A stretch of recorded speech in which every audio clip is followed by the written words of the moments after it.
देखो पिछली कक्षा में हमने प्रश्नावली 4.1 के पहले प्रश्न को सॉल्व किया था, ठीक है। आज की इस कक्षा में हम आगे के प्रश्नों को सॉल्व करेंगे। प्रश्न दे रखा है, निम्न स्थितियों को द्विघात समीकरणों के रूप में व्यक्त कीजिए। देखिए अपने को कुछ लैंग्वेज दी हुई है और उसके हिसाब से अपने को क्या करना है, द्विघात समीकरण बनानी है, ठीक है। इसको हम जनरली द्विघात समीकरण के अनुप्रयोग भी समझ सकते हैं, क्योंकि इस प्रश्न में हमने लंबाई और चौड़ाई में अपने को संबंध दे रखा होगा और उसको अपने को द्विघात समीकरण के रूप में दर्शाना है, ठीक है। प्रश्न है, एक आयताकार भूखंड का क्षेत्रफल 528 मीटर स्क्वायर है। एक आयताकार कोई भूखंड है, उसका अपने को क्षेत्रफल दे रखा है, कितना है, 528 मीटर स्क्वायर। आगे बोला है, क्षेत्र की लंबाई मीटर में चौड़ाई के 2 गुने से 1 अधिक है।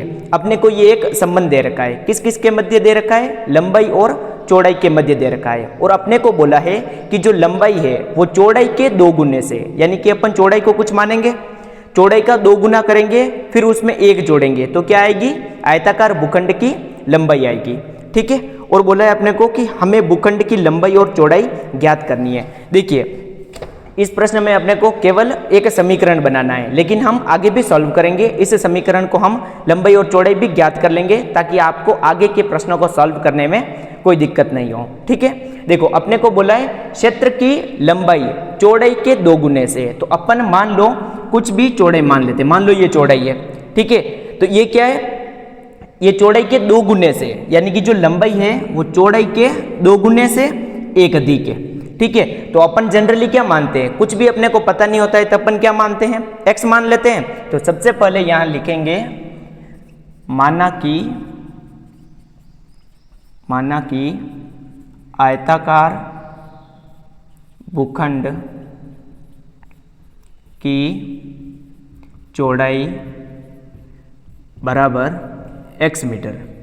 मैंने मान लिए आयताकार जो भूखंड है उसकी चौड़ाई कितनी है, x मीटर। अब अपने को बोला है प्रश्न में कि जो लंबाई है वो चौड़ाई के 2 गुने से 1 अधिक है। तो यहां पर अब लिखेंगे प्रश्नानुसार, क्या लिखेंगे, प्रश्नानुसार। इसको लिख भी सकते हो और इच्छा नहीं हो तो मत लिखना भले, ठीक है। प्रश्नानुसार लंबाई क्या होगी इसकी, लंबाई बराबर 2x + 1। कैसे आया, देखो आयताकार भूखंड की लंबाई चौड़ाई के 2 गुने, 2 गुने यानी कि 2 से गुणा करना, से 1 अधिक है, किससे, चौड़ाई के 2 गुने से 1 अधिक है। तो ये आ जाएगी आपकी लंबाई, और किसमें, ये मीटर में, किसमें, मीटर में। और अपने को दे रखा है आयताकार भूखंड का क्षेत्रफल कितना है, 528 मीटर स्क्वायर। तो यहां पर लिखेंगे अब आयताकार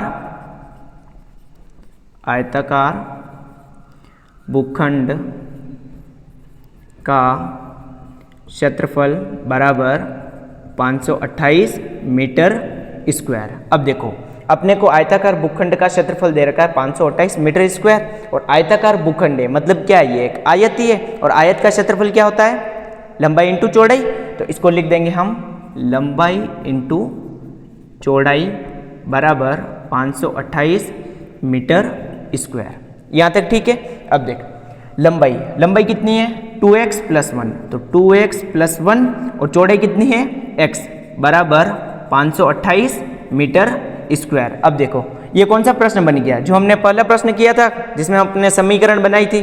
तो यहाँ पर अब हम क्या करेंगे, द्विघात समीकरण बनाएंगे। क्या करेंगे, द्विघात समीकरण बनाएंगे। कैसे बनाएंगे, ये x जो है इसको 2x से भी गुणा कर देना है और 1 से भी गुणा कर देना है। तो x को 2x से गुणा करेंगे तो 2x² प्लस x को 1 से गुणा करेंगे x बराबर 528 मीटर स्क्वायर। और अपन जनरली समीकरण किसको बोलते हैं, जिसके बराबर में 0 होता है। तो यहाँ पर ये 528 जो है वो क्या है, एक्स्ट्रा है, तो इसको इधर ट्रांसफर कर दो, ठीक है। तो क्या लिखेंगे अपन, 2x² प्लस x माइनस 528 बराबर 0। ये आ जाएगी आपके द्विघात समीकरण। अपने को तो जनरली इस प्रश्न में यही बोल रखा है कि द्विघात समीकरण का निर्माण कीजिए। तो द्विघात समीकरण तो ये आ गया है, लेकिन अब हम आगे सीख भी लेते हैं कि द्विघात समीकरण को सॉल्व कैसे करते हैं, ठीक है। द्विघात समीकरण को सॉल्व करने की टोटल 2 विधि है, कितनी, 2। एक तो है गुणनखंड विधि। कौन सी विधि, गुणनखंड विधि, जो हमने प्रश्नावली 2.2 में पढ़ी थी, ठीक है, बहुपदों को सॉल्व किया था, वो विधि है। और दूसरी विधि जो है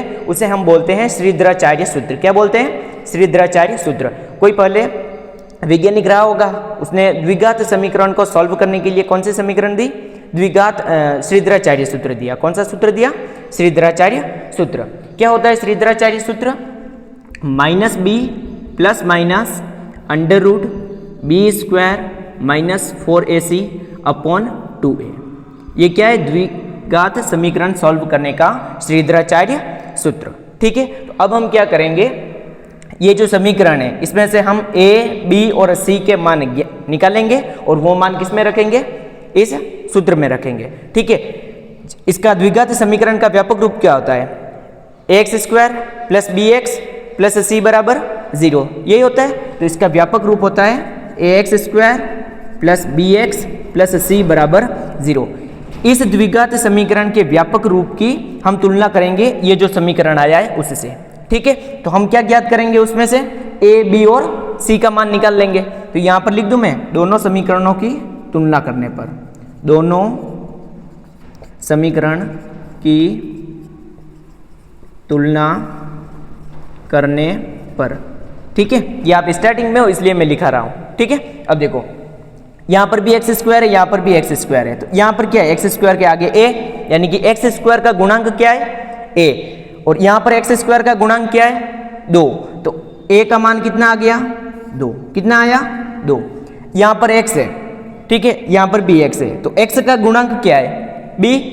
यहां पर बी है और यहां पर क्या है? कुछ नहीं, ए के प्लस का, तो यहां पर बी बराबर कितना आ गया? 1। ठीक है, और अचर पद है यहां पर सी, और यहां पर कितना है? माइनस का 528, तो सी बराबर कितना आएगा आपने? माइनस 528। ए, बी और सी के मान आ गए। अब हम क्या करेंगे? ये कौन सा सूत्र है? श्रीधराचार्य सूत्र। इन तीनों मानों को किस में लिख देंगे? उसमें लिख देंगे डायरेक्ट। ठीक है, तो लिख देते हैं। ये देखो, ये जो माइनस है ये सूत्र का माइनस है। ठीक है, तो ये माइनस, उसके बाद बी, बी का मान कितना है? 1। कितना है? 1। तो ये minus 1 plus minus under root, ठीक है, बी स्क्वायर, बी का मान 1, तो 1 का क्या कर देंगे? स्क्वायर, माइनस 4, ए का मान कितना है? 2। कितना है? 2, तो माइनस 4 ए, और सी का मान कितना दे रखा है? माइनस 528, तो यहां पर कैसे लिखेंगे? माइनस का 528 अपॉन में 2a, ए का मान कितना है? यहां से देखो 2, कितना है? 2, तो 2, ये ए का मान भी 2। अब कुछ नहीं करना है, इसको सॉल्व कर दो। ये माइनस 1 का minus 1 plus minus under root 1 का स्क्वायर कितना होता है? 1। माइनस को माइनस से गुणा करेंगे प्लस, 4 को 2 से गुणा करो 8 इंटू 528, ठीक है, अपॉन में 2 इंटू 2 4।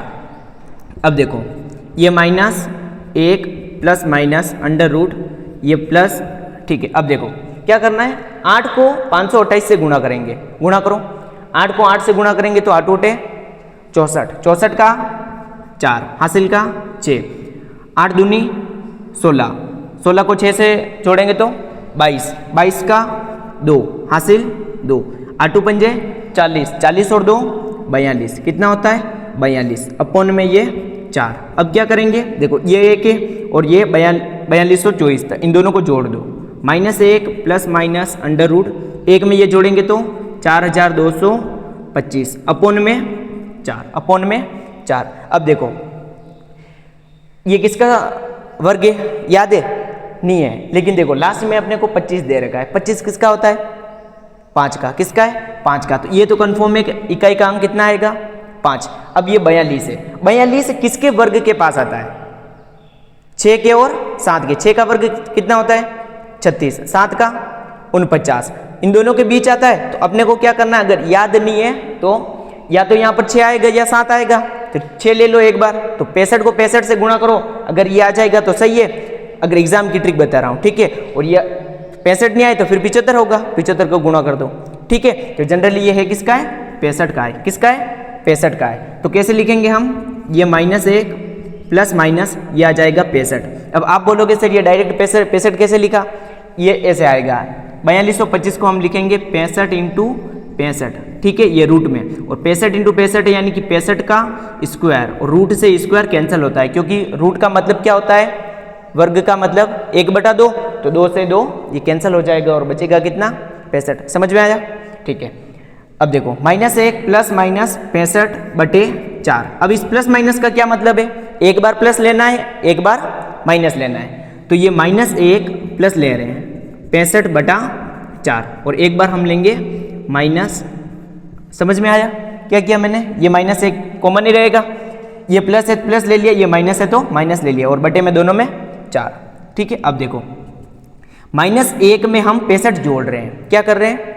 -1 में 65 जोड़ रहे हैं, तो 65 में से 1 घटाएंगे कितना बचेगा? 64, तो ये 64 बटे 4। ठीक है, अब देखो -1 और -65, माइनस माइनस क्या होता है? प्लस, तो -1 में -64 जोड़ेंगे कितना होता है? -66, तो -66 बटे 4। अब देखो इसको सॉल्व करने की जरूरत ही नहीं है। क्यों नहीं है?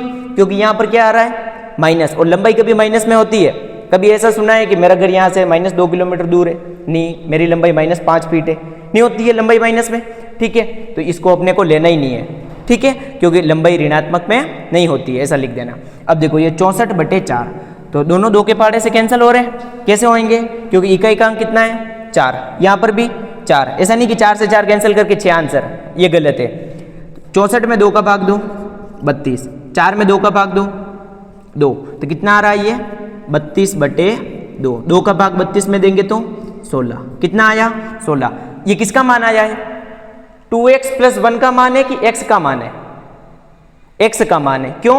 क्योंकि समीकरण किसमें देखो, 2x² + x - 528 बराबर 0, तो यानी कि ये मान किसका आया है? x का। x का मान है, और x है क्या है? चौड़ाई है कि लंबाई है? चौड़ाई है, और चौड़ाई तो है x। आयताकार भूखंड की चौड़ाई कितनी है? x है, तो x बराबर यानी कि 16 आया, तो यहां पर लिख देंगे आयताकार भूखंड की चौड़ाई बराबर 16 मीटर। अब चौड़ाई 16 मीटर आ गई, तो लंबाई कितनी आएगी? लंबाई क्या थी? 2x + 1, तो 2x + 1 बराबर 2 × x का मान 16 + 1। अब ऐसा नहीं करना है कि 16 में 1 जोड़ दो, 17 17 को 2 गुणा कर दो, ये नहीं होगा, पहले गुणा होगा। 16 को 2 से गुणा करेंगे 32, 32 और 1 33, तो कितना आ जाएगी? लंबाई 33 मीटर। ठीक है, उतारो।